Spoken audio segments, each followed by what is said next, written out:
2019 is awarded with the special award P-Pop Icon at the 9th P-Pop Music Awards.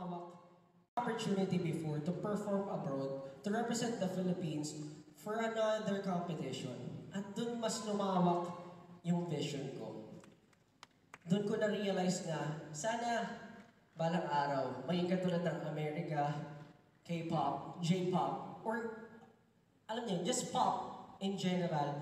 Pero on that level, yung Pilipinas.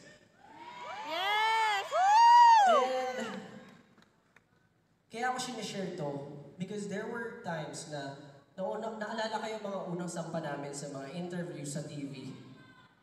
Ang tawag sa amin, Filipino K-pop.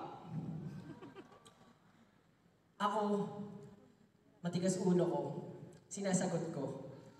Sabi ko, hindi po Filipino K-pop.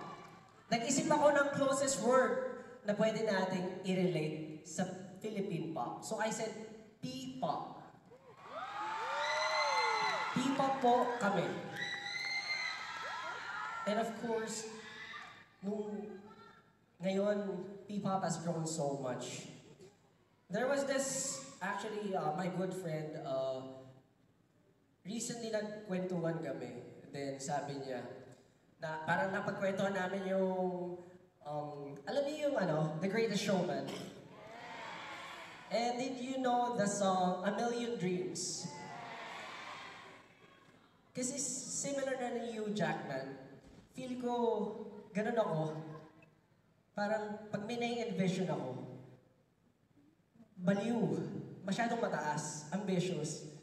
And meron doon, my favorite line was, a million dreams for a world we're gonna make. And right now, I feel like we're more than a million already. Diba? And yung million dreams na yon, sama-sama natin tutuparin. Para sa industry, para sa P-pop, maraming salamat po.